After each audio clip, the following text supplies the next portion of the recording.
আসসালামু আলাইকুম। Hello everyone, Shiuli's family থেকে আপনাদের শিউলি আপু নিয়ে আসছি আজকে আরেকটা ভিডিও। তো এই ভিডিওতে কি থাকবে সব কিছুই আপনারা দেখতে পাবেন। তার আগে একটা লাইক দিয়ে ভিডিও দেখা শুরু করে দিন। স্কিপ করলে কিন্তু কেউ দেখতে পারবেন না কোথায় কি ভিডিও মেক করেছি। তো এই যে দেখেন, আমি হসপিটাল থেকে সকালে বাসায় আসছি। তো এসে হচ্ছে এখন রান্না বান্না করব। তো রান্না বান্নাতে এখানে পাবদা মাছ নিয়ে নিলাম কেটে, আর এগুলো হচ্ছে গিয়ে রুই মাছ। বাসায় যেহেতু অনেক লোকজন, তাই রান্না বান্নার পরিমাণটুকুও বেশি বেশি। তো আমি একবারে রাত পর্যন্ত রান্না বান্না শেষ করব যেহেতু, এজন্য বেশি বেশি সব কিছুই নিয়ে নিলাম। তো এখানে দেখতেই পাচ্ছেন একদম টাটকা রুই মাছ। এখানে আবার অল্প করে ডাল রান্না করব আর কি। তো ডালটা আগেই ভিজিয়ে রাখছিলাম নাস্তা করে। তারপরে হচ্ছে এখন এইখানে সিম, আলু, ফুলকপি এগুলো আমার শাশুড়ি কেটে দিল। তো এগুলো ধুয়ে টুয়ে একদম সব কিছু চুলার পাশে নিয়ে নিছি, যেন খালি চুলায় বসাবো আর রান্নাটুকু হয়ে যাবে। এইখানে দেখেন আবার আমাদের বিল্ডিংয়ের এক ভাবি গেছে গ্রামের বাড়িতে, আর ওনাদের জমিতে লাগানো একদম ফ্রেশ কলমি শাক নিয়ে আসছে। এত সুন্দর ছিল শাকগুলো, একটা পাতাও ফালানি যায় নাই, এত ফ্রেশ কলমি শাকটা। তারপরে টাটকা দেখে আবার কলমি শাকগুলো কুচি কুচি করে নিলাম আস্ত ধুয়ে। তারপরে হচ্ছে রান্না বান্নার পালা। তো এইখানে দেখেন এক চুলায় কিন্তু ডাল বসিয়ে রাখছিলাম। তো এখন এই ডালটার একটা টিপস দিতেছি। এটা হচ্ছে গিয়ে এই ফেনাটা যখন ফেলে দিবেন, ডালটা রান্না করলে কিন্তু ডালের কালারটা অনেক সুন্দর আসে, না হয় মনে হয় একটু ফ্যাকাশে ফ্যাকাশে হয়ে যায়। আরেক চুলায় এই যে কড়াইতে তেল দিয়ে তারপরে এখানে দিয়ে দিলাম রসুন, কিছু পেঁয়াজ কুচি দিয়ে এখন এটাকে ভেজে নিব। তো জাল করতেছি, আর হচ্ছে বাসার সবার সাথে আবার একটু কথাও বলতেছি। এই আর কি আমার কাজই এটা। একবার রান্নাঘরে যাও, একবার ড্রয়িং রুমে যাও, একবার ডাইনিং রুমে যাও, এই কাজ। তো রান্না করতেছি, এর মধ্যে হালকা বাদামি কালার হয়ে গেছে, আর এখন দিয়ে দিলাম কেটে রাখা শাকগুলো। তো শাকগুলো এই যে এক এক করে, অনেকগুলো শাক ছিল, অনেকটি শাকই দিয়েছে, কিছু আবার রেখেও দিছি, ওইটা আবার অন্যদিন রান্না করব আর কি। তো আজকে এই শাকগুলো দিয়ে কিছু কাঁচামরিচ দিয়ে দিলাম, আর এখন পরিমাণ মতো লবণ দিতে হবে। তবে ওই যে পরিমাণ বলতে, শাক যদি এক কড়াই হয় সেই এক কড়াই অনুযায়ী কিন্তু লবণ দেওয়া হবে না, কারণ শাকটা যখন ভাপানো হয়ে যাবে তখন কিন্তু একটুখানি হয়ে যাবে, দেখতেই পাচ্ছেন। আর এই পাশে হচ্ছে এই যে একটুখানি পেঁয়াজ কুচি দিয়ে দিলাম ডালের ভিতরে, সাইড থেকে ফেনাটা আবার পরে আবার ফেলে দিব। তারপরে পরিমাণ মতো লবণ দিয়ে দিলাম। তারপরে তো এখানে হলুদের গুঁড়া দিয়ে দিলাম, দেখতেই পাচ্ছেন, কয়েকটা কাঁচামরিচ দিয়ে দিলাম, সিদ্ধ হতে থাকুক। আর সেই ফাঁকে কিন্তু আমার শাক রান্নাটা একদম কমপ্লিট হয়ে গেছে। দেখেন, কোনো পানি দিতে হয় নাই, ঢাকতে হয় না। আর আমি বিশেষ করে শাক টাক রান্না করলে ঢাকনা দিয়ে ঢাকি খুব কম, তাহলে কালারটা একবারে সবুজ থাকে। তারপরে এই তো শাকভাজিটা হয়ে গেছে, এখন বাটিতে ঢেলে নিব। তো আবার সেই ফাঁকে হচ্ছে পেয়ারা কেটে মাখানো হচ্ছে, খাবো না আর কি একটু পরে। তো শাকটা এখন ঢেলে দিব, রান্না শেষ, শাক রান্না। এখন আমি আবার যাব ডালের দিকে। এই যে দেখেন ডালের অবস্থা, সাথে একটু টমেটোও দিয়েছিলাম। আর আজকাল ডালটা বেশি একটা ভালো পড়ে নাই, ছোট ছেলে কিনে আনছে তো, কয়েক রকমের ডাল থাকে দোকানে, ও চিনতে পারে নাই। তারপরে যে ডালটাকে একটু ঘুটে নিলাম, একদম বেশি মিহি হলো না ডালটা আর কি। আর আমরা সব সময় আনলে যেই ডালটা রান্না করি একদম মিহি হয়ে যায়। আর এখন হচ্ছে ডালটাকে বাগার দিব। তো বাগারের জন্য এখানে রসুন কুচি দিয়ে দিলাম, বিশেষ করে বেশিরভাগ ডালটা রসুন কুচি দিয়েই বাগার দিই। তো বাদামি কালার হয়ে গেছে, সাথে পেঁয়াজও ছিল। তারপরে ওই যে সেট করে উঠলো, দেখতেই পাচ্ছেন, বাগারটা ডালের ভিতরে দিয়ে দিলাম। দিয়ে এখন হচ্ছে এই যে একটু নেড়েচেড়ে মিশিয়ে নিতেছি। বললাম না ডালটা একটু যেন মিহি মিহি হয় নাই, সিদ্ধ কিন্তু অনেকক্ষণ করেছি। যাই হোক, খাওয়া চলে যাবে আর কি, অল্প একটুই রান্না করেছি, বেশি না। তো আজকে আরও অনেক অনেক কাজ আছে। আর আজকে তো বেবিকে তো হসপিটাল থেকে বাসায় নিয়ে আসছি, বেবির মাকে। তো আজকে বাসায়ও এমনিতেও কাজ আছে আর কি, দেখাবো কি কি কাজ করি, কেন করতেছি। এই তো ডালের জন্য আমি হচ্ছে ধনিয়া পাতা সাইডে ছুরি দিয়ে কেটে নিতেছি। তো ধনিয়া পাতাটাও ভাগিনা নিয়ে আসলো দোকান থেকে, একদম ফ্রেশ ধনিয়া পাতা। তা সবগুলোকে ধুয়ে রাখছি জালির মধ্যে।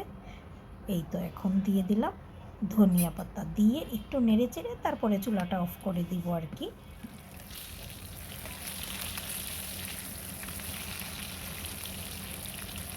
এই যে অন্য চুলাতে কিন্তু আমি মাছ ভেজে নিতেছি। হলুদ, লবণ, একটুখানি মরিচের গুঁড়া দিয়ে কিছুক্ষণ মেখে রাখছি। আর এখন হচ্ছে এই যে ভেজে নিতেছি উল্টিয়ে পাল্টিয়ে। তো এটা দিয়ে কি রান্না করব দেখতেই পাবেন। আর এইখানে হচ্ছে আবার এই যে পাবদা মাছ রান্না করব। তো এখানে 4টা পাবদা মাছ নিয়ে নিছি। এখন হচ্ছে আবারও কড়াই বসিয়ে তেল দিয়ে পেঁয়াজ কুচি দিয়ে দিলাম। তো পেঁয়াজটা ওই দেখেন, পেঁয়াজ দিতে গেছি আবার এখানে আস্ত পেঁয়াজ রয়ে গেছে, তারপরে সেটাকে তুলে নিলাম। নিয়ে এখন হচ্ছে পেঁয়াজটাকে হালকা ভেজে তারপরে এখানে মশলাপাতি অ্যাড করতে হবে। দিয়ে দিলাম অল্প করে আদা রসুন বাটা। তো আদা রসুন বাটাটা তেলের মধ্যে দিয়ে হালকা নেড়ে চেড়ে নিলে একটা কাঁচা গন্ধ চলে যায়। তারপরে অন্য মশলা তো এখন অ্যাড করব আস্তে আস্তে করে। এখানে তো সব ধরনের মশলাই দিয়ে দিতে হবে। তা আমি হচ্ছে এখন হলুদ, মরিচ, লবণ, ধনিয়ার গুঁড়ার সব ডিব্বাগুলা মানে কৌটাগুলা নামিয়ে নিতেছি। এগুলো যেহেতু সাইডে আছে এখন তার থেকে নামিয়ে নিব আর কি। তারপরে সব কিছু আস্তে আস্তে দিয়ে দিব। এই যে প্রথমে একটু পানি দিয়ে দিলাম যেন পুড়ে না যায়। তারপরে পানিটা দিয়ে এখন পরিমাণ মতো লবণ দিয়ে দিব। তারপরে লবণ দিয়ে এখানে দিয়ে দিব আমি হলুদের গুঁড়া। তারপরে আমি এখানে দিয়ে দিব হচ্ছে মরিচের গুঁড়া। তারপরে যে মরিচের গুঁড়া দিয়ে সামান্য একটু ধনিয়ার গুঁড়া দিয়ে তারপরে হচ্ছে এটাকে নেড়ে চেড়ে কিছুক্ষণ জাল করে নেব। তো এরকম মশলা যখন হচ্ছে একটু জাল করে নেবেন তখন কিন্তু এই স্মেলটা অনেক সুন্দর আসে। দেখেন একটু হালকা হালকা করে জাল করে নিতেছি। এই যে দেখতেই পাচ্ছেন তেলের কালারটা কিন্তু চলে আসছে, মানে জাল হয়ে গেছে। এখন হচ্ছে তেলটা বেশি উঠছে। আর সেই মশলার ভিতরে দিয়ে দিলাম এখানে ফুলকপি, আলু আর হচ্ছে শিম দিয়ে, এটা দিয়ে হচ্ছে যে মাছগুলো রান্না হবে আর কি। তো নেড়ে চেড়ে ঢেকে দিব। আমার শাশুড়ি আবার দেখেন একদম কচি ফুলকপি ছিল তাই ডোগাগুলো নিয়ে নিছে আর কি। আরেক কড়াইতে আবারও তেল দিয়ে দিলাম মানে পেঁয়াজ। তো দিয়ে এখন একটু নেড়ে চেড়ে নিব। এটা একদম অল্প মশলায় অল্প তেলে রান্না করব। তো প্রথমে একটু হচ্ছে এটা একটা ভুনার মতো তরকারি রান্না করব, তাই হচ্ছে পেঁয়াজটাকে হালকা একটু নেড়ে চেড়ে নিয়ে নিলাম। আর এখন হচ্ছে এই পেঁয়াজে দিয়ে দিছি সামান্য একটু মরিচের গুঁড়া, একটু হলুদের গুঁড়া, লবণ দিয়ে একটা টমেটো কেটে দিচ্ছি। তো এটা হচ্ছে বেবির মার জন্যে রান্না করব, একটু ঝোল টাইপের থাকবে। এই যে দেখতেই পাচ্ছেন মিশিয়ে নিতেছি মশলার সাথে। বললাম না হালকা মশলা দিয়ে রান্না করব, এটা সবাই খাবে না, তারপরে হয়ে যাবে আমার রান্না বান্না। এই যে সামান্য একটু গরম পানি দিয়ে দিলাম। এখন আবারও নেড়ে চেড়ে নিতেছি। তারপরে এই যে ফুলকপির তরকারিতে এই যে রুই মাছগুলো ভেজে রাখা দিয়ে দিলাম। দিয়ে এখন কিছুক্ষণ জাল হলে ধনিয়া পাতা দিয়েই কিন্তু আমি চুলাটা অফ করে দিব, যেহেতু আমার রান্না বান্নার ঝামেলা মোটামুটি কমে আসছে। আর যা যা আছে আমি শেষ করে ফেলবো আর কি। তো যারা এখনও লাইক দেন নাই লাইক দিয়ে বেল বাটন অন করে রাখুন, ভিডিও ছাড়া মাত্র যেন নোটিফিকেশন পেয়ে যান। আর এইখানে ওই যে টমেটো দিয়ে একটু ঝোলঝোল করব যে, সেটার জন্যে এই যে দেখেন পাবদা মাছগুলো দিয়ে দিতেছে। আমার বাসায় আবার পাবদা মাছটা একটু কম পছন্দ করে, আর এখন শাশুড়িরা আছে সেজন্য নিয়ে আসছে আর কি। তো আজকে যেহেতু রুই মাছ রান্না করছি ওনারা বলতেছে খাবে না আজকে, তাই শুধু জায়ের জন্যই এখানে আমি 4 পিস মাছ একটু ভুনা করে নিতেছি আর কি। ও যে যতটুকু খায় খাবে।